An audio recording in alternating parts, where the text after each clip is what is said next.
시청자 여러분 안녕하세요. KBPS 인물탐방 진행을 맡은 아나운서 최민아입니다.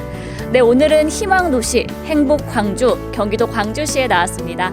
방세환 시장님께서 벌써 취임하신 지 5개월이 흘렀는데요. 이 시장님께서 계획하시는 광주시의 모습은 과연 어떤 모습일지 굉장히 기대가 됩니다. 바로 만나보시죠. 네, 오늘은 경기도 광주시 방세환 시장님 모셨습니다. 네, 시장님 안녕하세요. 예, 안녕하세요. 네, 벌써 12월이 다가왔는데 어느덧 2022년을 예. 마무리할 시기예요. 지난 날을 좀 돌아보면서 소회 한 말씀 부탁드릴게요. 예, 6월 1일 날 선거가 있었죠. 그때는 참 선거 치르느라고 정신없이 참 뛰었습니다. 그러니까 7월 1일 날 이제 취임을 하고 나서 지금 오늘이 5개월이 지난 시점인데 진짜 제가 생각해도 참 정신없이 뛴 시간들이었고 또 거침없이 또 뛰어다닌 그런 시간들이었던 것 같습니다. 네, 이렇게 올해는 좀 밑그림을 그리고 또 내년부터 본격적으로 시민들에게 에너지를 보여주실 시장님의 모습을 한번 기대해 보도록 하겠습니다. 시장님께서 이제 7월부터 본격적으로 시정 운영에 돌입을 하셨는데 그렇다면 취임 이후의 성과에 대해서 좀 말씀 부탁드릴게요. 예, 광주시는 지난 8월 달에 이제 수해 때문에 참 광주시 전체가 이제 수해로 인해서 이제 몸살을 앓고 있어요. 그래서 그때도 진짜 우리 직원들을 비롯해서 시민 여러분들이 열심히 도와줘가지고 그래서 전국에서 참 모범 사례가 될 정도로 응급복구가 조기에 5일 만에 다 완성이 됐다. 이런 부분도 또 하나의 성과라고 할 수 있고 이제 국제적으로는 후년에 2024년도에 세계 관악 컨퍼런스가 우리 광주시에서 열리게 됩니다. 이것이 한 커다란 성과가 될 거라고 저는 생각을 하고요. 또 하나는 또 얼마 전에 베트남 주석이 그 한 베트남 수교 30주년을 기념해서 국빈 방문을 하게 돼 있어요. 그 중에 우리 광주시에서 남한산성 아트홀 또 여시청 곤지암 리조트에서 한 6시간 정도 프로그램들을 같이 공유합니다. 그래서 외국 주석이 또 우리나라에서 또 특히 또 광주 기초지자체라는 광주시에 와서 또 같이 문화활동을 한다는 건 아주 상당히 큰 의미가 있다.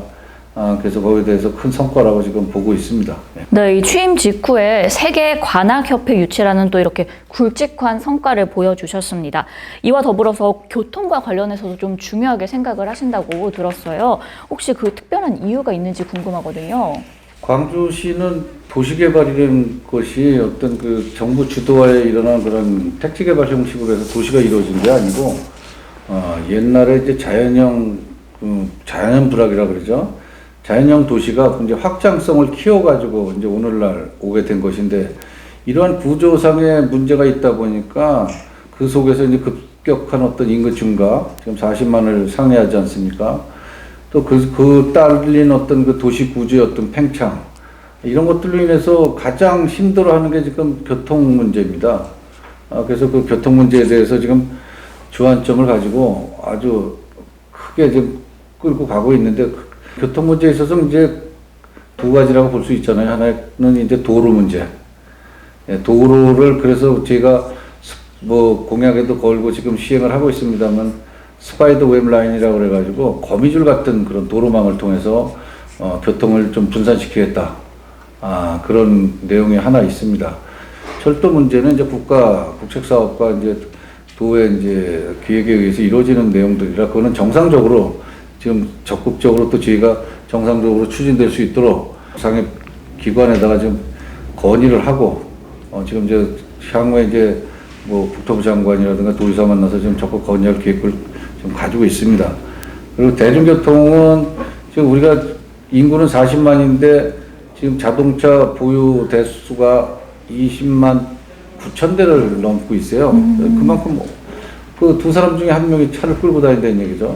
그래서 대중교통을 또 확대해서 아주 뭐 100대까지 지금 확보를 하려고 하거든요. 그렇게 해서 그 노선을 좀 많은 노선을 확장하는 거죠. 그런 부분을 갖다가 노선을 많이 확보를 해서 또 아이들이 지금 학교 이제 통학하는데 문제가 있어요. 참 어려움이 많거든요. 그래서 아이들의 안전한 통학길을 보장하기 위해서 노선을 학교 중심적으로 정류장을 깔아서 아이들의 안전한 통학로를 확보해 주는 게 하나고, 또 하나는 이제 직업인들이 이제 출퇴근 있지 않습니까? 그런 출퇴근의 어떤 편리성을 확보하기 위해서 환승 체계를 확고히 해주겠다는 거죠. 그래서 우리가 이제 4개역이 있는데 그 4개역을 또 플러스해서 지금 오포 쪽에는 아직 역이 없지 않습니까? 그래서 신현동, 늑평동 쪽에 어떤 환승센터를 구축해서 5개의 환승 거점을 만들어서 그 대중교통화하면, 그러면 그것만 잘 이용해도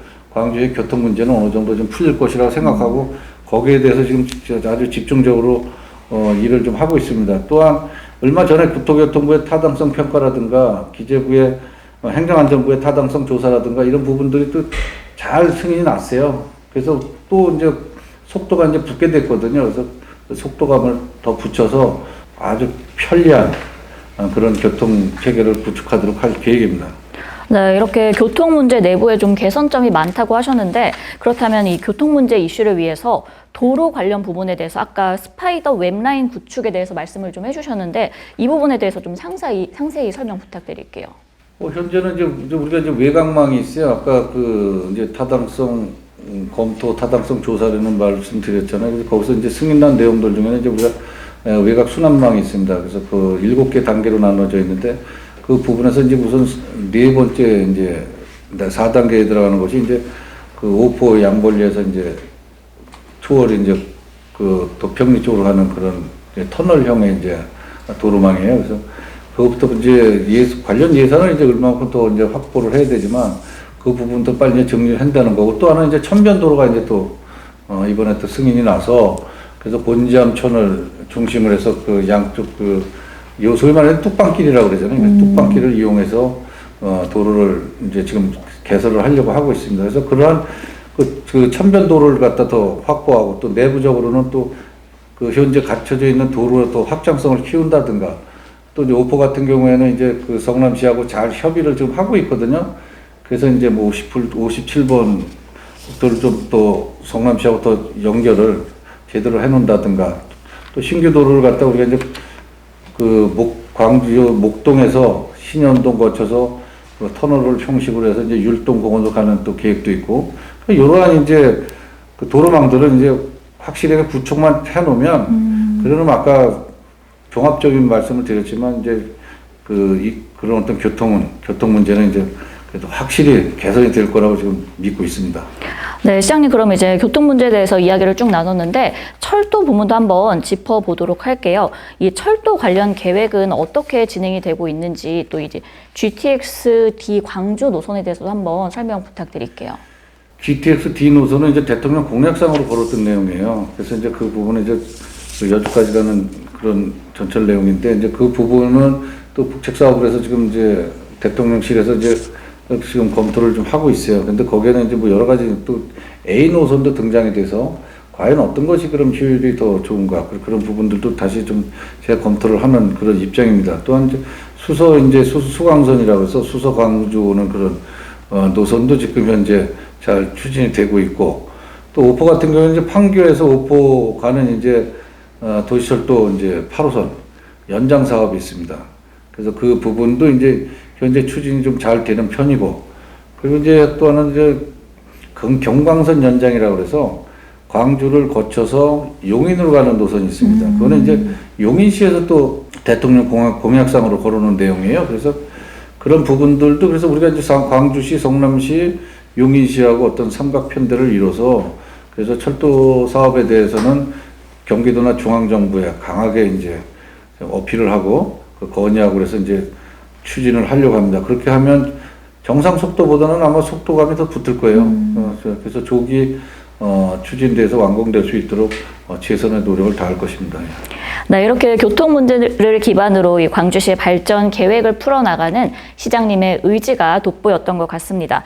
그렇다면 광주시의 이 교통 문제가 잘 해결될 수 있도록 선행돼야 되는 사안들이 좀 있을 것 같아요. 이 부분에 대해서도 말씀 부탁드릴게요. 교통 문제를 해결하기 위해 선행된다는 것은 아까 말씀드렸던 그런 이제 두 가지, 그 국가적으로 보면 이제 철도 계획이 이제 정상적으로 추진이 되면서 좀 더 속도감을 높여야 된다는 그런 강한 의지가 있다는 거고, 또 하나 아까 천변도로라든가 그런 그 지금 도로 순환망이라든가 이런 거 그런 부분들이 이제 또 하나가 있겠고, 그리고 이제 또 아까 말씀드렸던 이제 그 대중교통화 문제, 그런 부분들이 선행이 돼야지 이제 이루어지는 거거든요. 근데 이제 무엇보다도 중요한 건 선행 조건보다 그렇게 시가 그런 교통 계획을 잘 세워서 그런 소위 말해 이제 판을 깔아놓았다 그러잖아요. 그렇게 좀 잘 해놓으면 중요한 건 그 대중교통을 갖다 시민들이 이용을 해서 그 도로가 좀 도로를 분산할 수 있는, 도로의 어떤 교통 분산을 할 수 있는 그런 것이 더 중요한 역할을 할 수 있다. 그래서 거기에 대해서도 지금 시민 공감대 형성에 대한 부분을 더 지금부터 시작을 해서 더 이뤄내려고 하고 있습니다. 네, 이렇게 시민 공감대 형성이 중요하다라고 말씀을 해주셨는데, 제가 만약에 광주 시민이라면 내가 체감할 수 있는 게 뭘지가 좀 가장 궁금할 것 같아요. 이제 시장님께서 이렇게 그런 교통 문제 해소를 위해서 힘을 써주셨는데, 우리 광주 시민들이 그럼 실질적으로 체감할 수 있는 변화는 어떤 것들이 있을까요? 시민 체감이라는 것은 사실은 우리 광주시가 급격한 인구 증가라는 이제 말씀을 드렸잖아요. 그러다 보니까 여기서 사시는 분들이 이제 교통을 이용하는 게 이제 성남이라든가 이렇게 주로 또 성남서 또 광주에 또 일자리가 있어서 오는 분들, 이러다 보니까 제가 시간대별로도 체크를 해봤어요. 그랬더니 아침 7시 반에서 8시 반, 1시간이 걸려요. 1시간이 꽉 막혀 있는 거야. 근데 8시 반이 넘어가면 또 그 막혔던 지역들이 빵 뚫려요. 항상 민원이 들어오는 것마다 출퇴근 시간대 좀 살려주세요, 이런 내용이거든요. 근데 그것이 지금 도로 여건과 또 차를 끌고 나오시는 시민 여러분들, 이런 것들에 의해서 좀 한계치가 이제 있는 거죠. 좀 전에 말씀드렸지만, 거기에 시민들께서도 대중교통을 이용하고, 그렇게 하면서 좀 어떤 도로 사정에 따른 그런 어떤 교통 분산의 정책을 따로 준다면, 그런다면은 지금 상당히 많은 효과가 있을 거다. 우리가 분산 정책도 하지만 또 시민 의식도 있어야 된다. 그래서 그 부분을 같이 좀 말씀을 드리겠습니다. 네, 이렇게 시장님과 이야기를 나누다 보니 벌써 마칠 시간이 됐는데요. 그렇다면 마지막으로 이 시장님의 2023년도 계획은 어떻게 되실까요? 2023년도는 이제 저희가 이제 오늘부터 그러니까 이제 정례회의, 이제 의회도, 광주시의회도 이제 정례회의 기간이에요. 오늘부터 이제 내년도 예산을 다룹니다. 그럼 예산안이 이제 통과가 되면 그 예산부터가 이제 제가 이제 8대 시장으로서 이제 첫 번째 예산이 되거든요.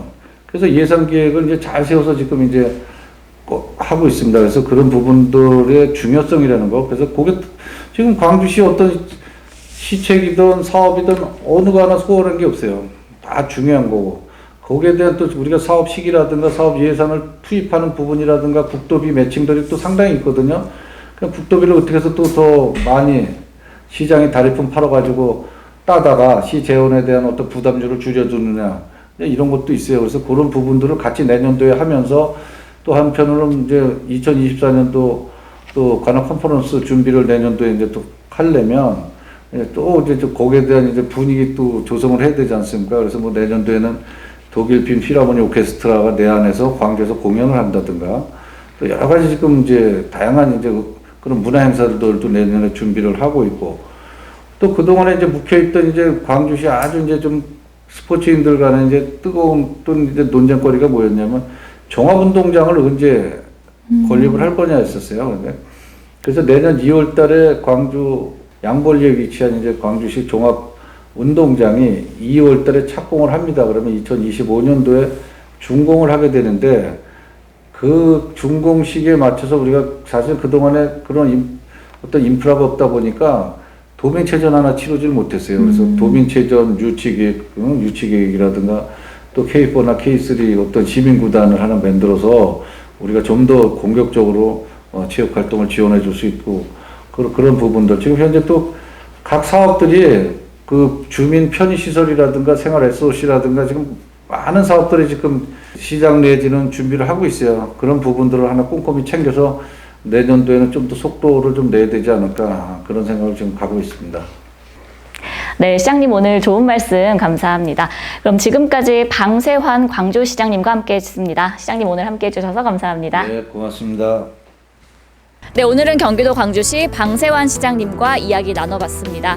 특히나 교통 문제 개선에 굉장히 앞장서서 의지를 보여주시는 모습이 인상이 깊었는데요. 시민들에게 밝은 긍정의 에너지를 보여주시길 바라겠습니다. 지금까지 시청해주신 여러분 감사합니다.